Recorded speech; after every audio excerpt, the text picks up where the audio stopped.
Shalom, selamat berjumpa kembali dalam program acara Rumah Kita. Tempat kita berbicara fakta, cerita, dan logika. Mari saya mengajak Bapak Ibu Saudara sekalian untuk berdoa sebelum kita melanjutkan program acara ini. Mari kita berdoa.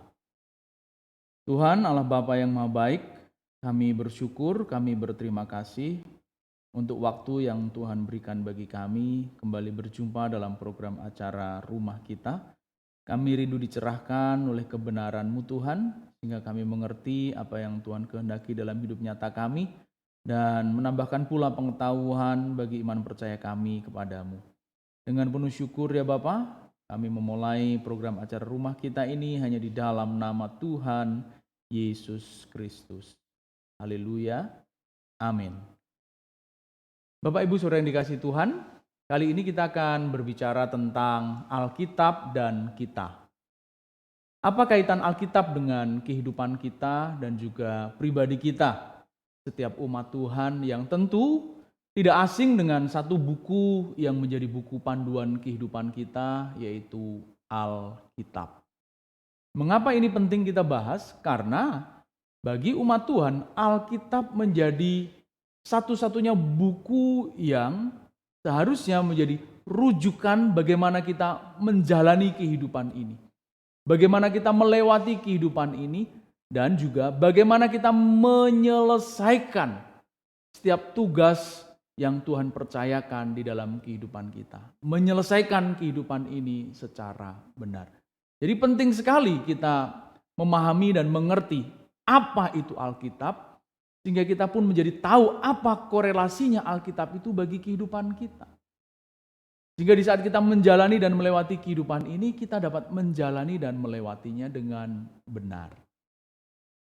Mengapa demikian? Karena memang Alkitab, kata dalam bahasa Arab yang merujuk kepada al itu sang, si atau the dalam bahasa Inggris. Kitab itu buku yang kalau merujuk dalam bahasa Ibrani dari kata katef. Katef itu artinya tulisan. Dan ketubim itu tulisan-tulisan. Nah, jika tulisan-tulisan itu dikumpulkan, maka menjadi sebuah buku atau kitab. Nah, berarti arti dari kata Alkitab itu sebenarnya the book. Buku itu.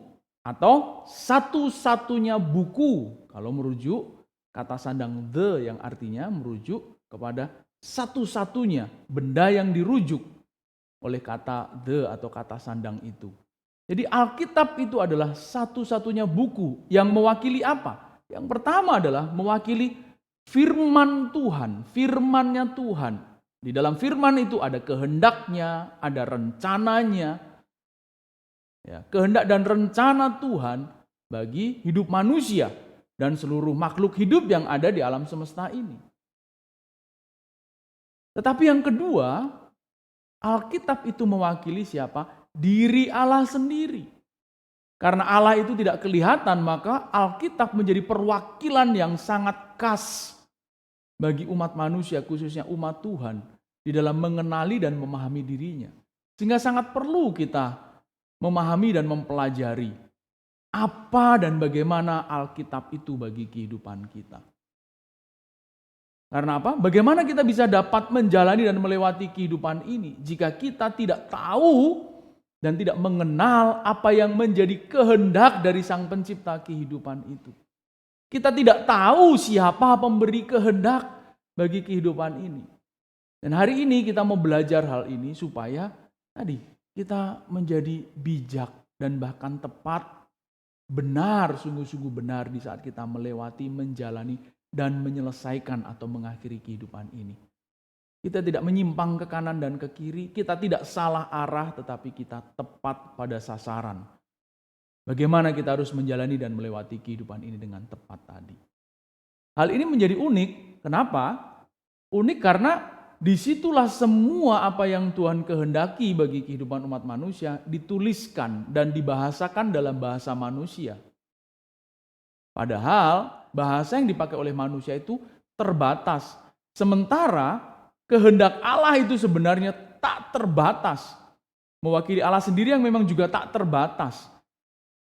Disinilah kita melihat betapa istimewanya Allah dan betapa maha kasihnya Allah yang tak terbatas itu berusaha menjelaskan kehendaknya, berusaha menjelaskan rencananya, firman-Nya itu, dan berusaha menjelaskan dirinya kepada manusia yang terbatas. Nah, Alkitab, the book, satu-satunya buku yang mewakili kehendak dan rencana Allah serta mewakili Allah sendiri itu. Kita tahu ditulis dalam bahasa manusia, bukan bahasa dewa. Bahkan bukan bahasa surga, itu bahasa manusia. Bahasa yang dimengerti dan difahami oleh manusia. Di sini kita bisa melihat betapa maha kasihnya Allah. Betapa luhurnya pribadi Allah ini di saat ingin menjelaskan kehendaknya, menjelaskan pribadinya bagi manusia. Dia rela menggunakan bahasa manusia. Karena memang itulah cara yang paling efektif, cara yang paling tepat untuk menjelaskan tentang dirinya kepada manusia. Sama seperti seorang bapak berusaha menjelaskan dirinya kepada anaknya yang masih balita atau anaknya yang masih kanak-kanak atau bahkan anaknya yang sudah cukup dewasa namun tetap ada jarak yang membedakan, paling tidak usia mereka. Cara yang paling efektif seorang ayah menjelaskan dirinya kepada anaknya, menjelaskan rencana-rencana dan kehendaknya kepada anaknya adalah dengan menggunakan bahasa dari anaknya itu. Maka anak itu akan bisa dengan lebih mudah menerima dan memahaminya.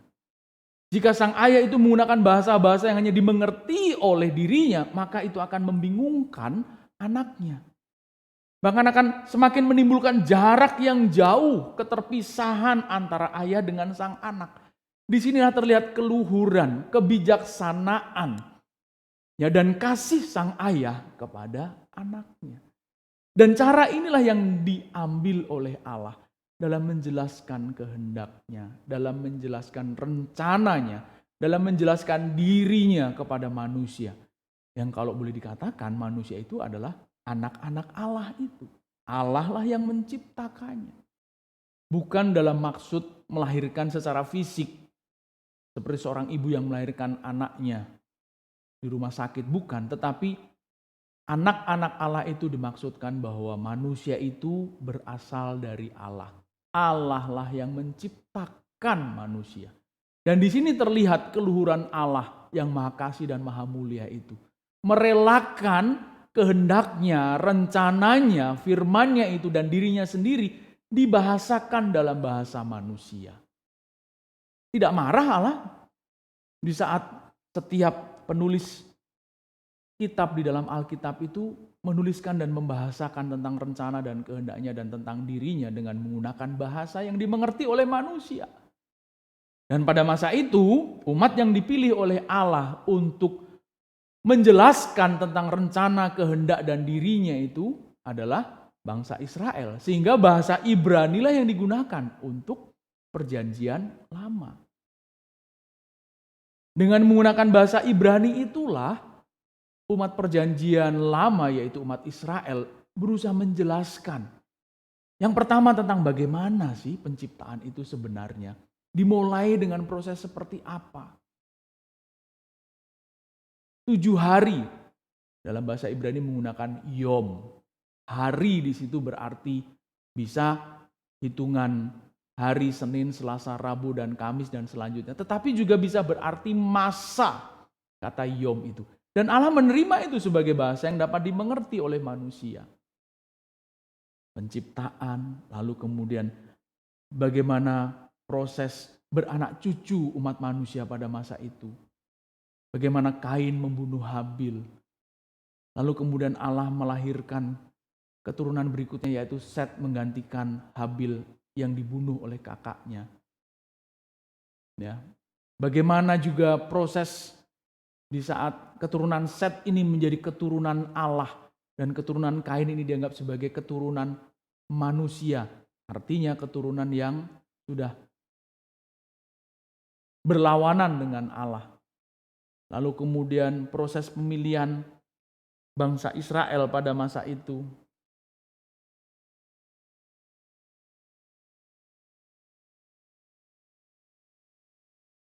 Lalu kemudian juga bagaimana peristiwa kejatuhan manusia di dalam dosa diceritakan dan dijelaskan dalam bahasa manusia, yaitu bahasa Ibrani pada masa itu.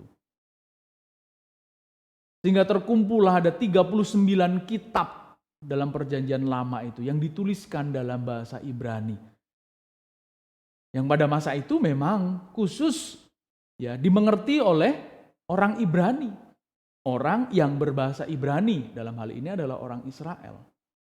Para nabi di saat mereka juga mewahyukan dan kemudian dituliskan wahyu-wahyu ilahi itu dalam bahasa-bahasa manusia. Terkumpullah beberapa kitab para nabi itu yang ada di situ. Sehingga ada 39 kitab terkumpul menjadi kitab perjanjian lama yang terbagi dalam 3 bagian besar. Yang pertama itu adalah Pentateuch, yang dikenal dengan kitab-kitab Taurat. Lalu kemudian yang kedua adalah Nevi'im. Ini kitab-kitab para nabi. Saat nabi-nabi yang dipilih Allah menjelaskan kehendak Allah bagi umat Israel, bagi umat Tuhan. Dan juga menubuatkan apa yang akan terjadi pada masa-masa berikutnya. Teguran-teguran yang Allah sampaikan, nasihat-nasihat yang Allah sampaikan kepada umat pilihannya pada masa itu, yang juga ternyata berguna bagi umat Tuhan pada zaman sekarang ini, bahkan di sepanjang zaman atau sepanjang masa kehidupan umat manusia. Para nabi menuliskannya juga dalam bahasa Ibrani pada awal penulisannya. Beberapa ditulis pula dalam bahasa Aram. Karena memang bahasa Aram adalah bahasa ibu dari orang Ibrani. Bahasa ibu dari orang-orang Timur Tengah. Karena bapa mereka adalah Abraham, orang Mesopotamia yang notabene berbahasa Aram. Sehingga beberapa tulisan dalam bahasa Aram itu memang ada di dalam Alkitab Perjanjian Lama. Nah, nanti dalam kitab Perjanjian Baru kita akan membahasnya lebih lanjut. Lalu setelah Taurat, Nevi'im, yang ketiga adalah Ketuvim. Ya. Katav itu akar katanya, artinya tulisan-tulisan yang berisi puisi, kitab sejarah. Nah, Ketuvim itu. Jadi Perjanjian Lama itu dibagi dalam 3 bagian besar. Taurat, Nevi'im, dan Ketuvim. Ketiga bagian ini yang disebut Perjanjian Lama sekali lagi ditulis dalam bahasa Ibrani.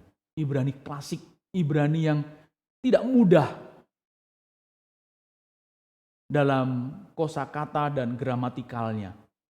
Dan mengapa ini dilakukan oleh Allah? Mengapa ini diizinkan? Selain Allah berusaha memberikan kesempatan bagi umatnya untuk dapat mengerti secara lebih mudah. Ya. Ibrani klasik menjadi wakil dari awal mula saat Allah meletakkan dasar-dasar berpikir keagamaan yang dibutuhkan oleh bangsa Ibrani. Mengapa itu dibutuhkan? Karena bangsa Ibrani adalah bangsa budak. Kurang lebih 300 sampai 400 tahun mereka ada di dalam masa perbudakan. Saat mereka ada di dalam masa perbudakan itu, jiwa dan cara berpikir mereka adalah jiwa dan cara berpikir bangsa budak. Yang aktivitas hidupnya tidak lebih dari sekedar makan, bekerja, tidur, bangun, makan, dan bekerja lagi. Hampir sebagian besar dari waktu hidupnya itu dihabiskan untuk bekerja sebagai budak bagi bangsa Mesir pada masa itu. Nah, ketika mereka dikeluarkan dari perbudakan itu, Tuhan sangat menginginkan bangsa ini menjadi bangsa yang kokoh, kuat, dan terlebih lagi menjadi bangsa besar nantinya. Dan hari ini terbukti. Dan itu harus dimulai dengan penanaman dan peletakan dasar keagamaan yang kuat. Peletakan dasar pengenalan akan Tuhan dengan cara yang sangat kokoh dan kuat. Itulah sebabnya bahasa Ibrani klasik ini bahasa yang mewakili upaya Allah untuk mengokohkan cara berpikir keagamaan yang kuat yang dibutuhkan oleh bangsa Ibrani. Sehingga mereka melatih diri dan hidupnya itu secara disiplin. Perlahan demi perlahan merubah tabiat budak itu menjadi tabiat umat pilihan Allah. Sehingga kalau kita membaca dari kitab Kejadian, Keluaran, apalagi Imamat, betapa detail itu penjelasan-penjelasan yang diberikan. Supaya bangsa Israel terlatih menjadi bangsa yang disiplin, taat, patuh. Melatih dirinya dan seluruh umat pada masa itu. Seluruh suku dan keturunan yang ada. Supaya terlatih sehingga di saat mereka melewati perjalanan dari Mesir menuju tanah Kanaan dan bahkan nanti di saat menghuni tanah Kanaan, mereka sungguh-sungguh menjadi bangsa yang sudah tahu aturan. Tidak sembarangan seperti budak. Yang taunya hanya bekerja, tidur, makan, dan selesai. Tetapi mereka harus mampu menjadi bangsa yang akhirnya mengembangkan dirinya, berpikir maju, ya, melatih dirinya menjadi bangsa yang kian hari kian besar, kian hari kian memiliki cara berpikir yang semakin bermartabat. Bahasa Ibrani klasik menjadi bahasa yang menjelaskan betapa Allah ingin bangsa ini menjadi bangsa yang bermartabat. Berubah pola pikirnya dari bangsa budak menjadi umat pilihan. Dan memang bahasa Ibrani adalah bahasa yang, Ibrani klasik khususnya, bahasa yang tidak mudah untuk dimengerti. Sehingga di saat kita ingin mengerti, kita harus sungguh-sungguh belajar terlebih dahulu. Memahami perlahan demi perlahan setiap kaidah-kaidah kebahasaan yang ada di dalamnya. Baru kita bisa menemukan makna terdalam dari yang dimaksudkan atas setiap teks yang dituliskan di dalam kitab Perjanjian Lama. Unik sekali memang. Dan kita bisa memahaminya sebagai sesuatu yang luar biasa. Kenapa? Karena Allah memilih bahasa ini menjadi bahasa khas yang menjelaskan nilai-nilai dasariah dari hidup keberagamaan umat Israel. Walaupun memang pada giliran berikutnya bangsa Israel akhirnya terjebak kepada ritual belaka. Lari dari maksud utamanya. Memberikan dasar berpikir keagamaan yang benar, namun tidak terjebak di situ. Harusnya bangsa Israel mampu mengembangkan diri dan melepaskan diri dari segala nilai ritual belaka. Karena itu hanya menjadi dasar berpikir, lalu kemudian pola berikut yang diharapkan adalah bagaimana mengembangkan dasar-dasar berpikir keagamaan itu menjadi sesuatu yang jauh lebih luas, dasar berkehidupan. Ya. Yang pencapaian akhirnya adalah dasar berketuhanan. Bagaimana bertuhan dengan baik. Bukan menjadi bangsa yang primordial, eksklusif. Dan menyingkirkan bangsa lain sebagai bangsa yang bermusuhan dengan mereka. Walaupun kita tahu dan kita melihat buktinya. Dengan cara berpikir yang seperti itu saja membuat Israel hari ini tetap menjadi bangsa yang besar. Bangsa yang berpengaruh begitu luar biasa. Nah, coba bayangkan jika cara berpikir ini ditambahkan dengan cara berpikir yang jauh lebih luas.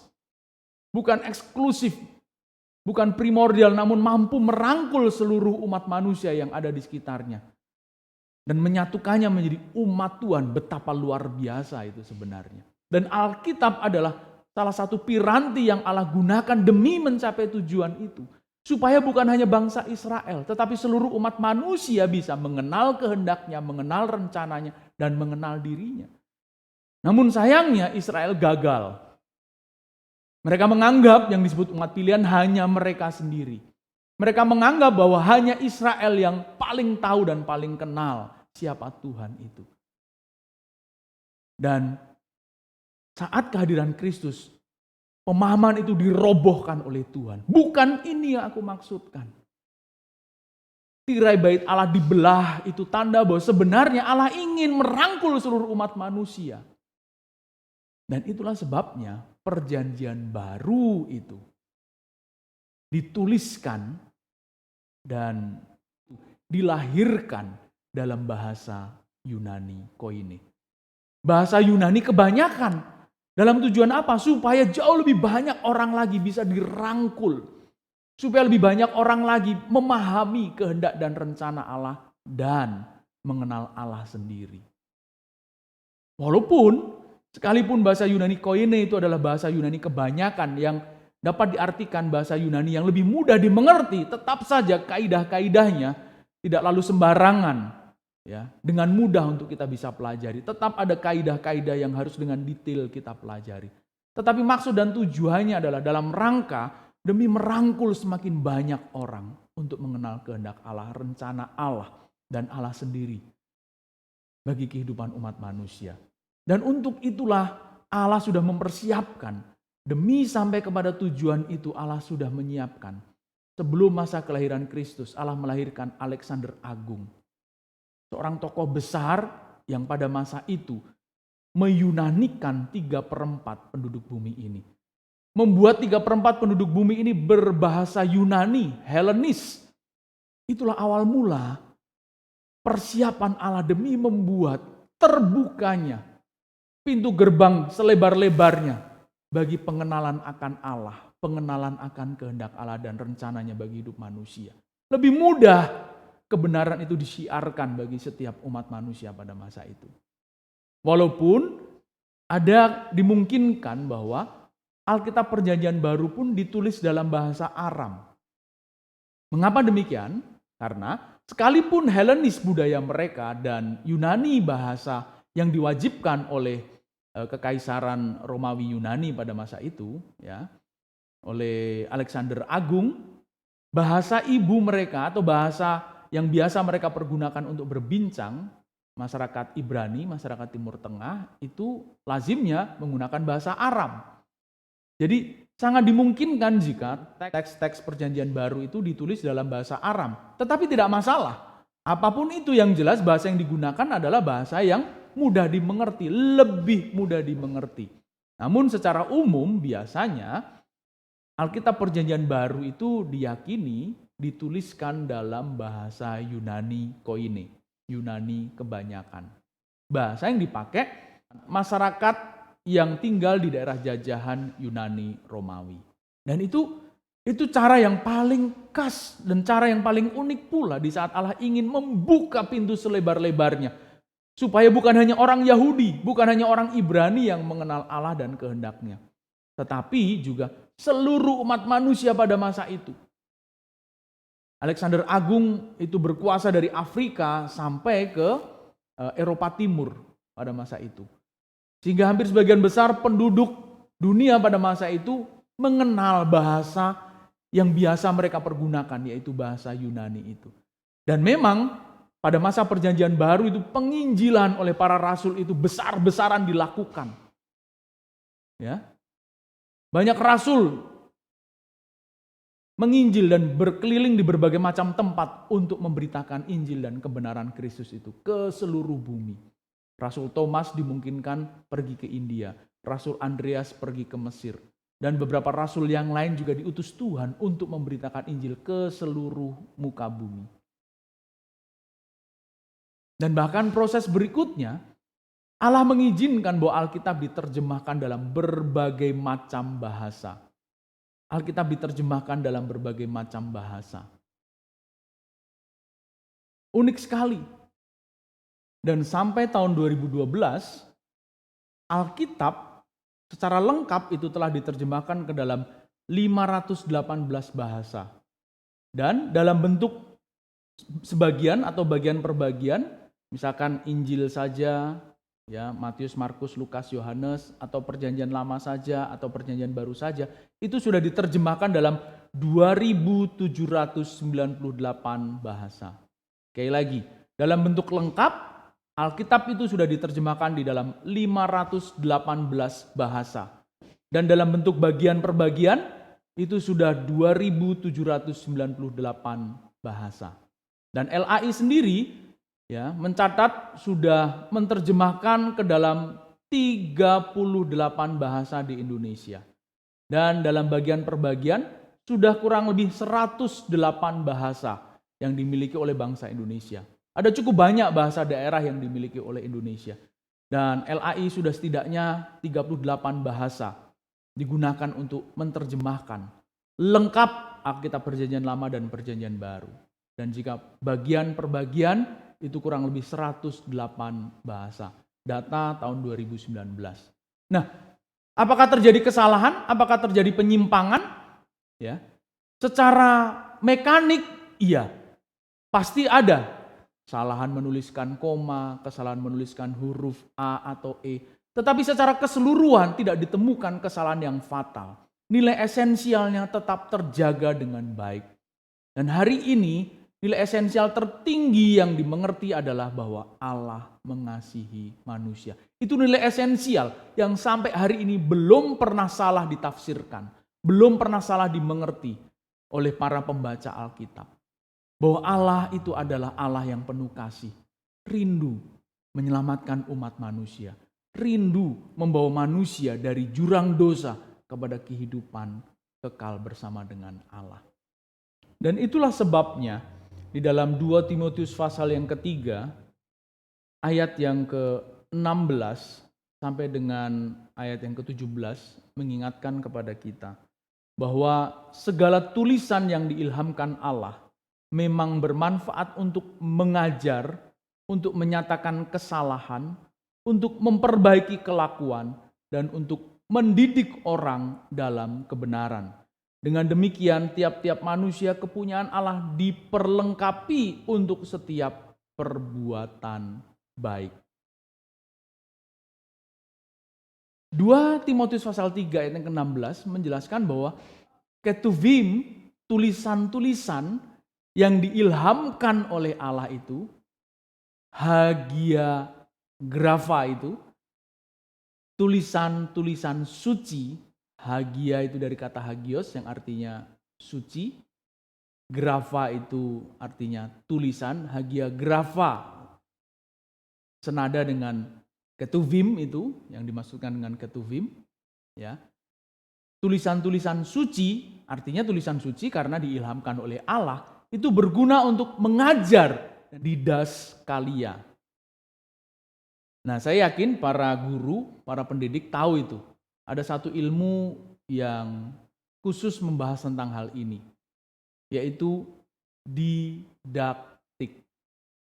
Didaktik metodik, metode mengajar. Bagaimana mentransferkan ilmu pengetahuan itu kepada para murid, supaya mereka yang tadinya tidak tahu menjadi tahu.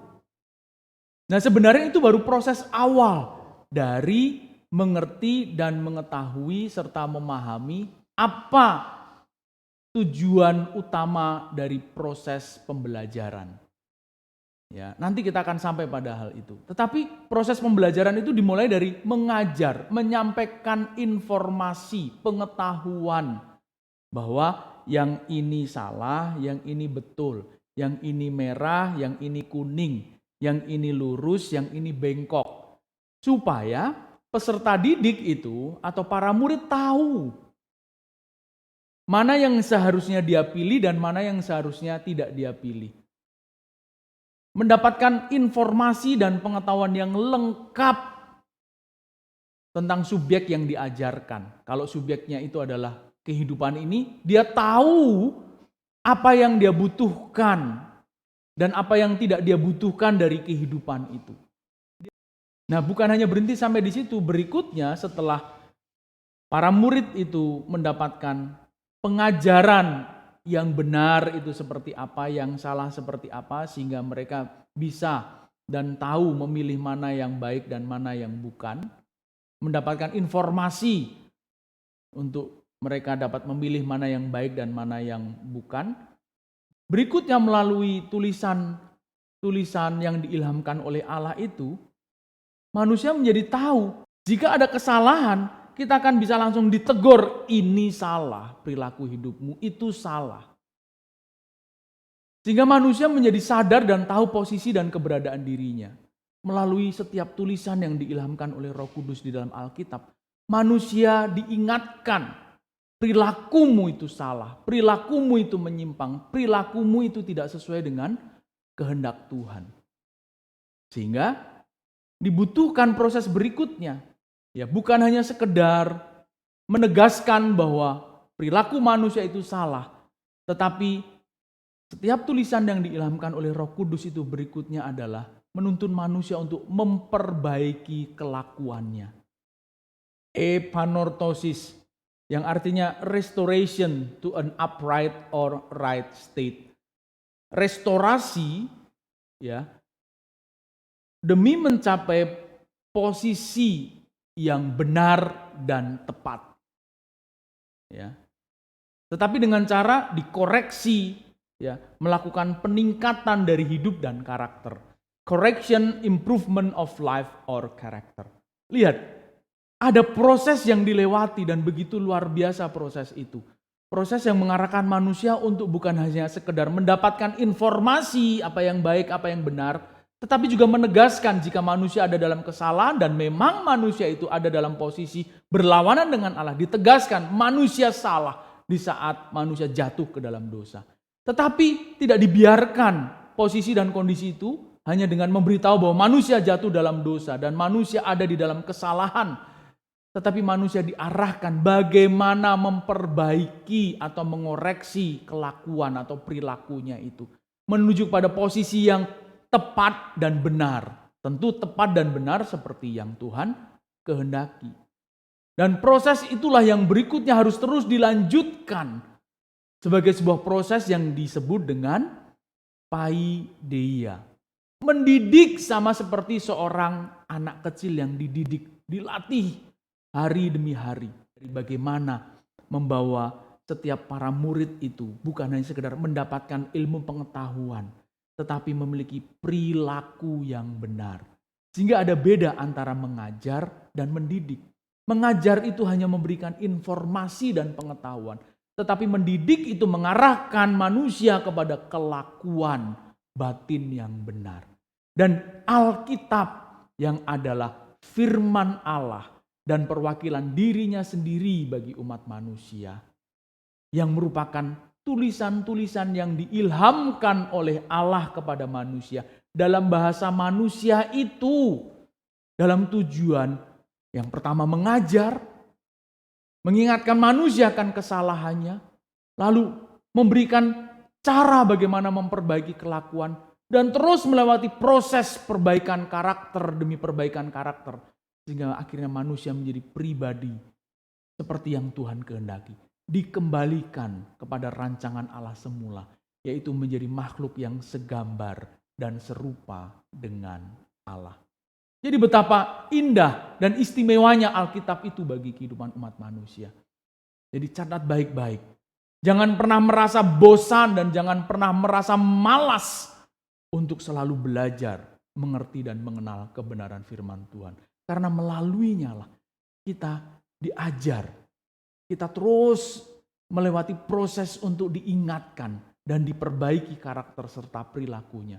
Hingga pada akhirnya sampai kepada titik klimaks kehidupan kita, yaitu sekarakter dengan Allah, segambar dan serupa dengan Allah. Bukankah ini cita-cita luhur dan cita-cita tertinggi dari seluruh umat manusia, memiliki perilaku seperti yang Tuhan kehendaki.